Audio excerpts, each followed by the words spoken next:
Fəsil 25.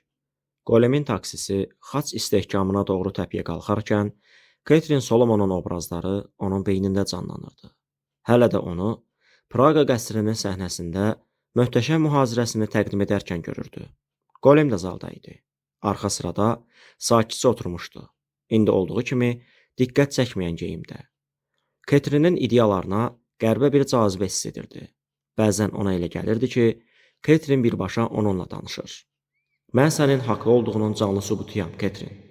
Bir saatdan artıq idi. Ketrin Vladislav zalında toplaşan auditoriyanı özünə heyran qoymuşdu. İnsan şüurunun işləmə mexanizmlərinə dair yeni ehtimalların doğurduğu həyəcanla dolu bir zal. Xüsusilə bir məqam Qolemin içində nəsə oyatmışdı.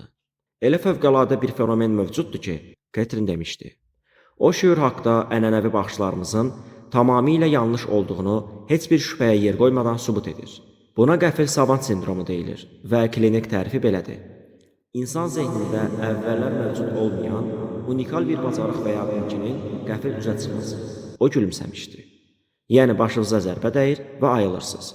Artıq ya virtuoz skripkaçısınız, ya Portuqal dilində səlis danışırsınız, ya da riyaziyyat dahisisiniz. Halbuki əvvəllər bunların heç birini bacarmırdınız. Ketrin qəfil savant sindromu yaşamış şəxslərin slaytlarını və videoçarxlarını sürətlə nümayiş etdirdi. Ruben Nisemo futbol oyununda başından zərbə almış, komaya düşmüş və ayıldıqdan sonra səlis şəkildə İspan dilində danışmağa başlamış 16 yaşlı Amerikalı. Derek Amato hovuza tullanarkən başını harasa vuran və ayıldıqdan sonra musiqi dahisinə virtuoz pianoçuya çevrilən orta yaşlı kişi. Orlando L. Serrell başına beyzbol topu dəymiş 10 yaşlı uşaq bundan sonra heyrətamiz dərəcədə mürəkkəb təqvim hesablamalarını edə bilirdi. Sual budur, Ketrin davam etmişdi. Bu necə mümkündür? Necə ola bilər ki, başa dəyən bir zərbə beyinə sehirli şəkildə bütöv İspan dilini yerləşdirsin, ya da skripkada bir ömürlük məşqin nəticəsini, yaxud keçmiş və ya gələcəkdəki dəqiq tarixləri hesablamaq bacarığını? Cavab budur ki, beynin mövcud modelinə görə bunların heç biri sözün əsl mənasında mümkün deyil. O telefonuna baxan gənc bir kişiyə işarə etdi. Cənab, təsəvvür edin o telefonu divara çırpırsınız və geri götürəndə qaleriyanızda tamamilə yeni şəkillər görürsünüz. Həm də heç vaxt getmədiyiniz yerlərdən. Mümkünsüzdür. Kişi razılaşdı. Qolem isə bunun mümkünlüyünü anlayırdı. Kosmik siqnalların niyə qarışdığını da bilirdi. Və görünən o idi ki, Ketrin Solomon da bunu anlayırdı. Ketrin davam edərək bir ABŞ hərbi dəniz qüvvələri veteranının hekayəsini danışdı. O bir otel otağında huşsuz vəziyyətdə tapılmışdı. Oyandıqda səlis şəkildə İsveç dilində danışır və İsveçli Johan Ek olduğunu iddia edirdi.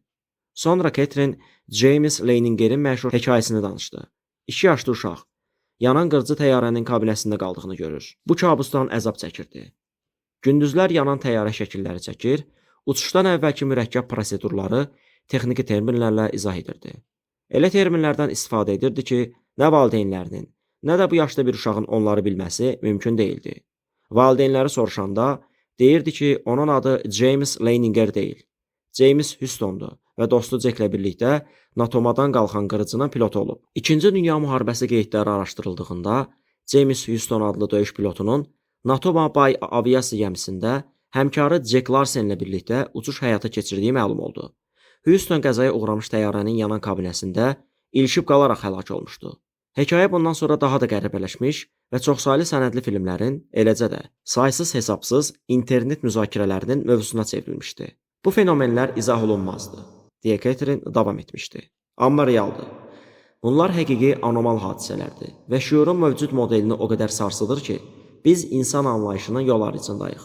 Neyrobioloqlar, fiziklər, bioloqlar və filosoflar getdikcə eyni şok edici həqiqəti qəbul etməyə məcbur qalırlar.